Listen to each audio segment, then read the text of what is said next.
देश को आज भी महर्षि दयानंद जी ने पाखंड, अंधविश्वास, ढोंग, आडंबर, बहुत सी जो देश की में पराधीनता की बेड़ियां, उन सबको काटने के लिए इस भारत माता को आजाद कराने से लेकर के बड़े बड़े पुरुषार्थ किए।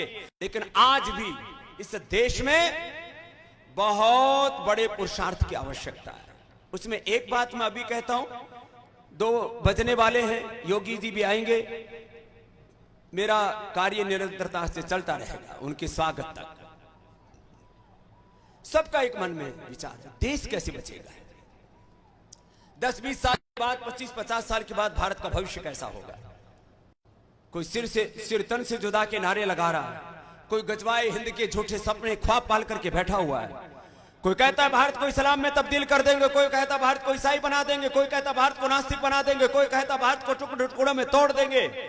लेकिन वो भूल जाते हैं कि ये भारत महर्षि दयानंद का देश है, इसको टुकड़े टुकड़े में कोई बांट नहीं सकता। कोई गजवाए हिंद यहां पर नहीं चल सकता, यहां पर सिर तन से जुदा नहीं चल सकता। इस देश को कोई इस्लाम ईसाईयत में तब्दील नहीं कर सकता। जब तक हमारे तन में लहू की खून बाकी है, तब तक हम इस भारत माता को एकता, अखंडता, स्वाधीनता, स्वतंत्रता को हम बरकरार रखेंगे। अपने प्राणों के बल पर, अपने जीवन की आहुतियों के बल पर, अपनी सेवा के बल पर, अपने समर्पण के बल पर, अपने त्याग के बल पर। और ये सपना है आर्य समाज के प्रत्येक व्यक्ति का कि हम इस भारत को ऋषिभूमि देखना चाहते हैं, फिर से सनातन वैदिक धर्म के मूल्यों की प्रतिष्ठा जन जन में देखना चाहते हैं।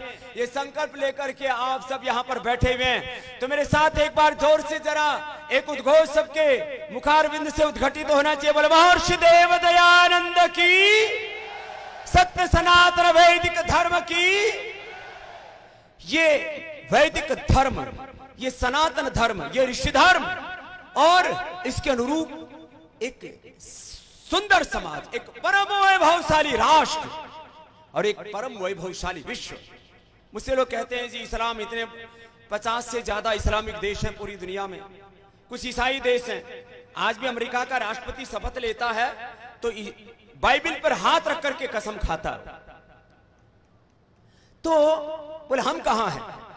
मैंने कहा हो सकता है हम संख्या में थोड़े कम पड़ गए हो देखने में, लेकिन योग के मार्ग पर, यह बहुत बड़ी बात कह रहा हूं, फिर आगे थोड़ी करेरी बात भी कहूंगा। योग के मार्ग पर संश्रुतेन गमे महिमाश्रुतेन विराधिसी, वेद के मार्ग पर छोटे छोटे मतभेदों को भुला दीजिए। योग के मार्ग पर, वेद के मार्ग पर, ऋषियों के मार्ग पर, सत्य के मार्ग पर, धर्म और न्याय के मार्ग पर, पवित्रता के मार्ग पर, जैसे आज भारत चल रहा है, हम ऋषियों की संतान चल रही है। आने वाले 10, 20, 25 वर्षों में आधी से ज्यादा पूरी दुनिया की आबादी योग के मार्ग पर, वेद के मार्ग पर, ऋषियों के मार्ग पर चलेगी। और कोई रास्ता नहीं है जीवन जीने का, नान्य पंथा विद्यते अनाय। और चलेंगे किस मार्ग पर?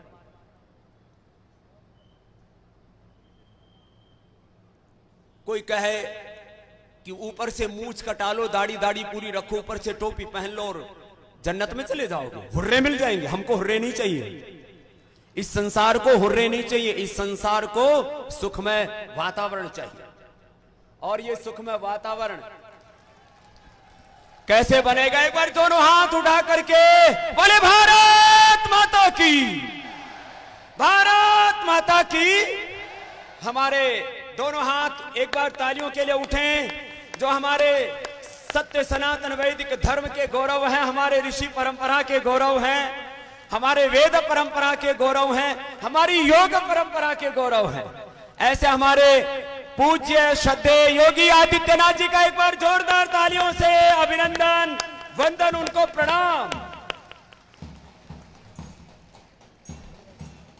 हमारे आर्यवीर दल के जो बालक हैं, जिनको यहां पर प्रशिक्षण दिया गया है, वो भी अपने बैंड के साथ में हमारे पूज्य श्रद्धेय योगी जी का अभिनंदन कर रहे हैं। और ये हमारी गौरवशाली ऋषि परंपरा और उन ऋषियों के तप त्याग को अपने जीवन में समेट करके नितांत अपरिग्रह के साथ जीते हुए, जिन्होंने अपने राज धर्म को और अपने सनातन धर्म को, योग और अध्यात्म धर्म को एक साथ गौरव दिया, ऐसे परम श्रद्धेय योगी जी का एक बार पुनः बहुत बहुत अभिनंदन है। मेरे साथ एक बार फिर से भारत माता का जय घोष करते हुए उनका अभिनंदन करेंगे। बोले भारत माता की, भारत माता की, वंदे वंदे। महर्षि देव दयानंद की, मर्यादा पुरुषोत्तम श्यावर रामचंद्र की, योगेश्वर श्री कृष्ण चंद्र की, गौ माता की।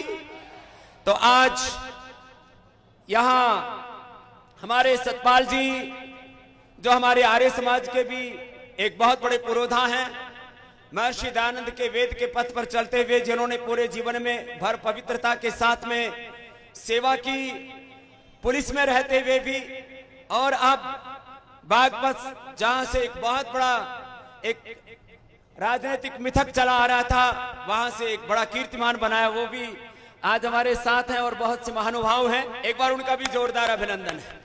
ऐसे मैं बात कर रहा था, अभी तो विधिवत रूप से कार्यक्रम आगे बढ़ रहा है, तो मैं प्रथम चरण की बात एक भूमिका के तौर पर आपके बीच रख रहा था। आगे विधिवत रूप से कार्यक्रम के लिए आमंत्रित करें, उससे पहले उस एक चरण की बात को पूरा करता हूं।